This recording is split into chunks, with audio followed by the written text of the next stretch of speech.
Hello बच्चों, नमस्कार। आप लोग कैसे हैं? आई होप आप लोग अच्छे होंगे। तो बच्चों, जैसा कि क्लास 9th का बच्चों मैंने पिछले भाग में जो इसका पार्ट 1 था बच्चों, उसको मैंने पढ़ा है हिमालय के बारे में उसके। तो बच्चों उसी का आज यहाँ पार्ट छूटा हुआ है महान हिमालय का, तो उसको हम लोग यहाँ पढ़ेंगे। बच्चों इससे पहले मैं आप लोगों को बता देना चाहती हूँ, इसके पहले बच्चों एक लेक्चर हो चुका है जो 2026 के लिए बच्चों बहुत बहुत इम्पोर्टेंट है। आप लोगों का जो नेक्स्ट एग्ज़ाम होने वाला है बच्चों 2027 में, उसके लिए। तो बच्चों आप लोगों से गुजारिश करती हूँ कि आपको वो वीडियोज़ जाके अवश्य देखने हैं। तो बच्चों अगर आप लोगों को ये वीडियोज़ अगर पसंद आते होंगे तो लाइक कीजिएगा बच्चों, और अगर आप लोग इस चैनल से पढ़ना चाहते हैं बच्चों फ्री में, तो इस चैनल को आप लोग अवश्य सब्सक्राइब कीजिएगा। तो बच्चों हम लोग बढ़ते हैं यहाँ। जो पिछले हिस्सा में बच्चों हम लोग ने हिमालय के बारे में पढ़ा था बच्चों, हिमालय के बारे में जिसका महान हिमालय पाठ था, उसके बारे में हम लोग यहाँ पढ़ेंगे। इस हिस्सा को पढ़ेंगे यहाँ तक, ठीक है। तो महान हिमालय के वलय की प्रकृति असममित है, ठीक है बच्चों। हिमालय के इस भाग का क्रोट ग्रेनाइट का बना हुआ है बच्चों। जो हिमालय है ना, उसकी जो प्रकृति है बच्चों वो असममित है, मतलब कि वो ऐसे लगातार बढ़ते जा रहा है। तो हिमालय के इस भाग का बच्चों जो बना हुआ है इस भाग, वो किससे बना हुआ है? क्रोट ग्रेनाइट का बना हुआ है, ठीक है।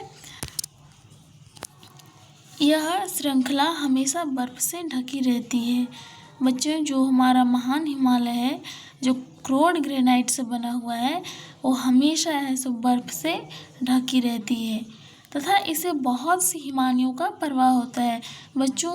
यहाँ तो बर्फ़ है बच्चों, तो वहाँ हिमानियों का तो प्रवाह होगा ही, नदियों का उद्गम तो होगा ही, ठीक है। तो बच्चों यहाँ ज्ञात करने के लिए दिया गया है, इसको हम लोग अगले वीडियोज़ में, आने वाले वीडियोज़ में समझेंगे, ठीक है। तो आप लोगों को लगातार बने रहना है। तो बच्चों यहाँ महान हिमालय का पाठ हमें ख़त्म होता है। इसमें अब आगे हम लोग बढ़ते हैं।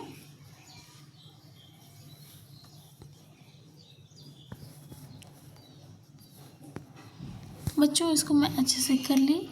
अब हम लोगों को पढ़ना है बच्चों, हिमाद्री के दक्षिण में स्थित श्रृंखला सबसे अधिक असम है एवं हिमाचल या निम्न हिमालय के नाम से जाना जाता है।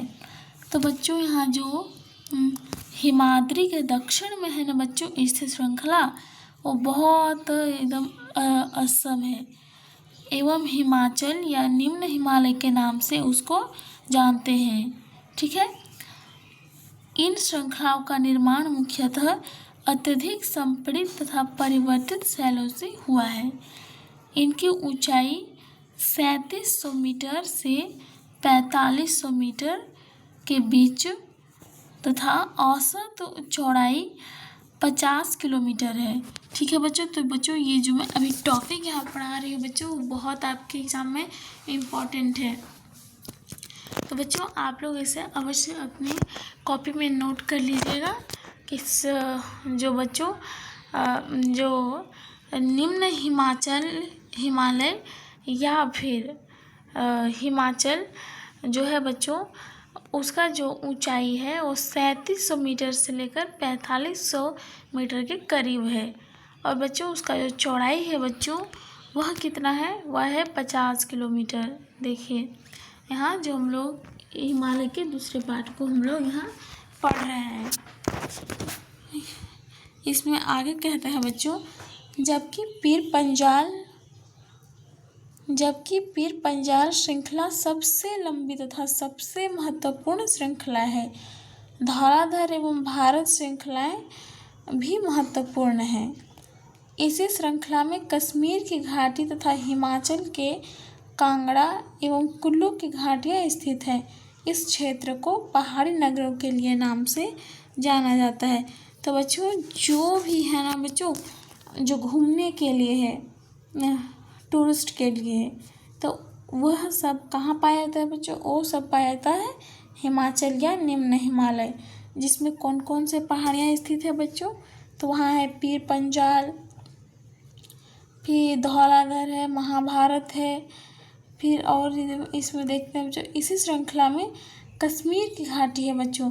जो आप लोग गर्मियों के दिनों में आप लोग जाते हैं ना बच्चों, वहाँ ठंड अभी क्या रहता है, उतना भी ठंड ना, लेकिन एक अनुकूल वहाँ रहता है, इसीलिए वहाँ जाते हैं घूमने। तो कश्मीर की घाटी तथा हिमाचल के कांगड़ा एवं कुल्लू की घाटियाँ स्थित है। तो बच्चों वहाँ टूरिस्ट के लिए वो बहुत जाना जाता है। बच्चों हम लोग आगे बढ़ते हैं।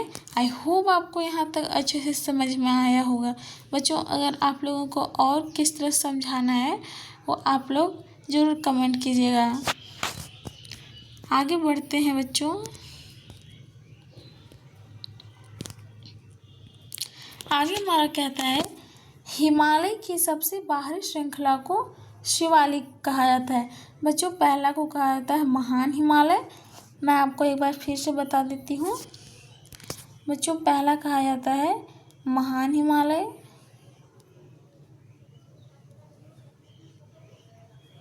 महान हिमालय। अब इसे याद करते चलिएगा बच्चों, महान हिमालय। सेकंड में आता है बच्चों हिमाचल, ठीक है। और थर्ड में आता है बच्चों, थर्ड में कौन सा है बच्चों आप लोगों का? शिवालिक।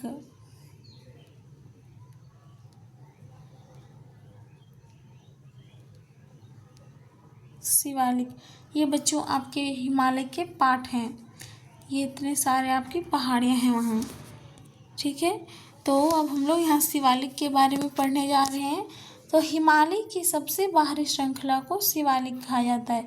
बच्चों इनकी जो चौड़ाई होती है ना वो 10 से लेकर 50 किलोमीटर होता है तथा ऊंचाई 900 से लेकर 1100 मीटर के बीच होता है। ये श्रृंखलाएं उत्तर में स्थित मुख्य हिमालय की श्रृंखलाओं से नदियों द्वारा लाई गई असंपृक्त अवसादों से बनी है। तो बच्चों जो हिमालय की सबसे बाहरी श्रृंखला कौन सा है? आप लोग मेरे साथ ज़रूर बोलिएगा बच्चों, यहाँ मैं अंडरलाइन भी कर रही हूँ, आप लोग बोलते चलिएगा और नोट्स बनाते चलिएगा। तो हिमालय की सबसे बाहरी श्रृंखला कौन है? वो है शिवालिक। इनकी चौड़ाई क्या है बच्चों? 10 से 50 किलोमीटर। ऊंचाई कहाँ कहाँ से बच्चों? तो 900 से 1100 मीटर के बीच, ठीक है। तो ये श्रृंखलाएं उत्तर में स्थित मुख्य हिमालय की श्रृंखलाओं से नदियों द्वारा लाई गई असंपृक्त अवसादों से बनी है। बच्चों जब नदियाँ ऊपर से आती हैं ना पर्वतों से, तो अपने साथ बहुत गाद वगैरह लेके आती है, उसी से इसका है सो यहाँ निर्माण हुआ है। ये घाटियाँ बजरी तथा जलोढ़ की मोटी परत से ढकी होती है। निम्न हिमाचल तथा शिवालिक के बीच में स्थित लंबवत घाटी को दून के नाम से जाना जाता है। बच्चों जो निम्न हिमाचल है ना तथा शिवालिक के बीच के, जैसे कि यहाँ 2 हैं सो पर्वत हैं, तो इस यहाँ का जो पार्ट है बच्चों उसको हम लोग किस नाम से जाना जाता है? तो उसको बोलेंगे दून के नाम से जाना जाता है। कुछ प्रसिद्ध दून है बच्चों, यहाँ देखते हैं। एक है देहरादून। देहरादून बच्चों किसका राजधानी है? उत्तराखंड का, ठीक है। कोटली दून है बच्चों, फिर यहाँ है पाटली दून। ये सब कुछ प्रसिद्ध दून हैं। तो बच्चों हम लोग आई होप आपको आप लोग यहाँ तक अच्छे से समझ में आया होगा। आगे हम लोग बढ़ते हैं बच्चों। क्या आप लोगों ने क्या ऐसा कभी यहाँ देखा है? भाई कितना सुंदर नज़ारा दिख रहा है। अगर इसके पास आप लोग जाएं तो क्या गजब लगेगा। तो अब हम लोगों को इसी के बारे में पढ़ना है। तो बच्चों इंटरेस्टिंग तो होगा ही, तो आइए आप लोगों को और इंटरेस्टिंग बना के हम पढ़ाते हैं। तो बच्चों ये किसका फ़ोटो दिख रहा है? आपका घर वाला नहीं, ये है हिमालय पर्वत, ठीक है। तो बच्चों यहाँ हम लोग देखते हैं इस उत्तर दक्षिण के अतिरिक्त हिमालय को पश्चिम से पूर्व तक स्थित क्षेत्रों के आधार पर भी विभाजित किया गया है। ठीक है, पश्चिम से पूर्व बच्चों जो हिमालय को उसके क्षेत्रों के हिसाब से भी उसको विभाजित किया गया है। तो इन वर्गीकरणों को नदी घाटियों की सीमाओं के आधार पर किया गया है। उदाहरण के लिए सतलुज एवं सिंधु के बीच स्थित हिमालय के भाग को पंजाब हिमालय के नाम से जाना जाता है। तो बच्चों आप लोगों को फिर से यहाँ इम्पोर्टेंट पार्ट शुरू हो रहा है बच्चों। तो हम लोग को यहाँ सतलुज एवं सिंधु, बच्चों अब बोलेंगे भाई सतलुज एवं सिंधु होता क्या है। तो बच्चों सतलुज एवं सिंधु एक नदी है, ठीक है। इसके बीच के भाग को बच्चों किस हिमालय के नाम से जानते हैं, तो उस हिमालय के भाग को पंजाब हिमालय कहते हैं। Okay done. फिर देखते हैं बच्चों, लेकिन पश्चिम से पूर्व तक क्रमशः इसे कश्मीर तथा हिमाचल हिमालय के नाम से भी जाना जाता है। बच्चों यहाँ हमारा कह रहा है कि पश्चिम से पूर्व तक क्रमशः इसे कश्मीर तथा हिमाचल हिमालय के नाम से भी जाना जाता है। तो बच्चों सतलुज तथा काली नदियों के बीच स्थित हिमालय के भाग को कहते हैं कुमाऊं हिमालय। फिर यहाँ काली तथा तीस्ता नदियों के बीच का नेपाल हिमालय, और तीस्ता एवं तिहांग नदियों के बीच को असम हिमालय के नाम से जाना जाता है। बच्चों एक बार फिर से मैं आप लोगों को रिकॉल करवा देना चाहती हूँ। यहाँ से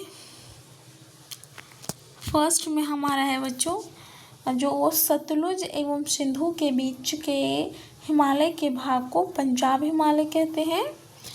फिर सतलुज तथा काली नदियों के बीच के भाग को कुमाऊं हिमालय बच्चों कहते हैं। ये फर्स्ट हो गया। सतलुज एवं सिंधु के बीच पंजाब हिमालय। आप लोग मेरे साथ बोलते चलिएगा बच्चों, तभी आप लोगों को याद होगा। तो फर्स्ट को बोलेंगे पंजाब हिमालय, तो सतलुज तथा काली नदियों के बीच सेकेंड में कुमाऊं हिमालय। अब नेक्स्ट हम लोग चलते हैं बच्चों। नेक्स्ट में हमारा कहता है काली तथा तीस्ता नदियों के बीच असम हिमालय एंड तीस्ता एवं दिहांग नदियों के बीच असम हिमालय। ठीक है, इतना सीमांकन करती है। आई होप बच्चों आप लोगों को अच्छे से समझ में आता होगा। हिमालय के कुछ बच्चों यहाँ कह रहा है हिमालय के कुछ क्षेत्रीय नाम का पता कीजिए।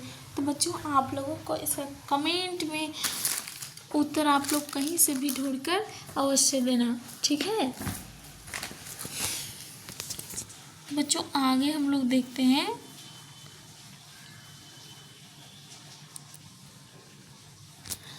ब्रह्मपुत्र हिमालय की सबसे पूर्वी से ब्रह्मपुत्र बच्चों, जो ब्रह्मपुत्र हिमालय है ना बच्चों, वो हिमालय की सबसे पूर्वी सीमा बनाती है। जो ब्रह्मपुत्र का है बच्चों असम तक है, ठीक है।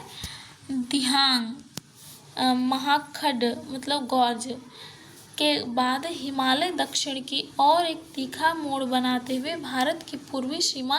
तो बच्चों वो अगली पार्ट में है, तो अभी हम लोग यहीं तक पढ़ते हैं। ब्रह्मपुत्र हिमालय की सबसे पूर्वी सीमा बनाती है, ठीक है। तो बच्चों आपको यहाँ कितना सुंदर यहाँ दिखाई दे रहा है एक आप लोगों को चित्र, है ना।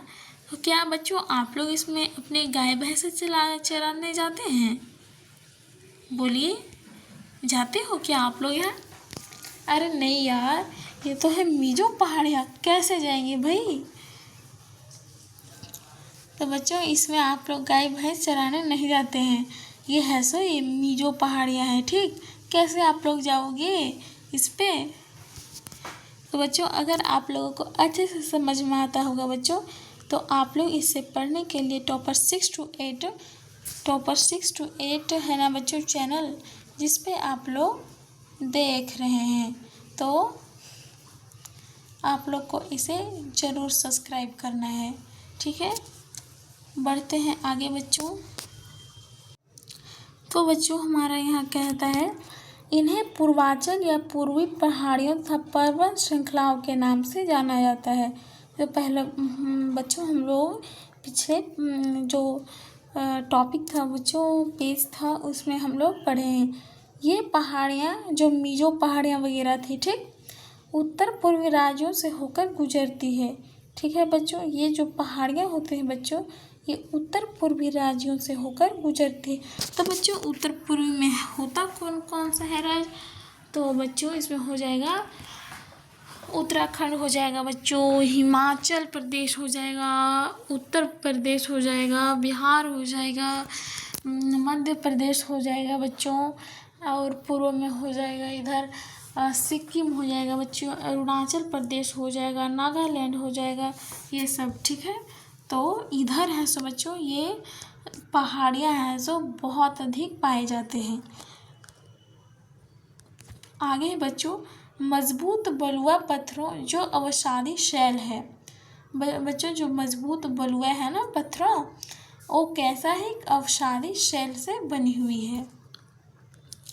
ये घने जंगलों से ढकी हुई है तथा अधिकतर समानांतर श्रृंखलाओं एवं घाटियों के रूप में फैली हुई है। जो ये घने जंगल है बच्चों, ये घने जंगलों से ढके हुए हैं तथा अधिकतर समानांतर श्रृंखलाएं एवं घाटियों के रूप में फैली हुई है।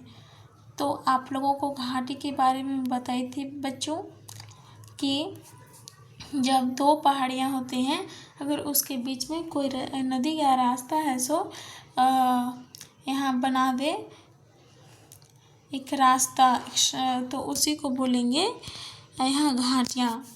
तो पूर्वांचल में कौन सा है? पटकाई है, नागा में है बच्चों, नागा में है मिजो तथा मणिपुर पहाड़ियाँ इसमें शामिल हैं। तो यहाँ मैं देखती हूँ फिर से, तो पूर्वांचल में बच्चों हैं पटकाई, नागा, मिजो तथा मणिपुर पहाड़ियाँ इसमें शामिल हैं। ठीक है, तो बच्चों आई होप आपको यहाँ तक अच्छे से समझ में आया होगा। बच्चों अगर अच्छे से समझ में आया होगा तो इस वीडियो को ज़रूर से ज़रूर लाइक कीजिएगा और अपने दोस्तों के साथ इसे अवश्य शेयर कीजिएगा। बच्चों अगर आप लोगों को 9th का कंप्लीट भूगोल एंड हिस्ट्री पढ़ना है बच्चों, जो GCRT बुक है, झारखंड के बच्चे हैं, अदर स्टेट के भी पढ़ सकते हैं, बट ये खास है अपने झारखंड के लिए। तो आप लोग को इस चैनल को ज़रूर से ज़रूर सब्सक्राइब कर लेना है। तो ठीक है बच्चों, यहाँ तक हमारा जो हिमालय का पार्ट था बच्चों यहाँ ख़त्म हो गया। ठीक है, तो अब अगले टॉपिक के साथ अगले हम वीडियो में मिलेंगे। तब तक के लिए ऑल द बेस्ट।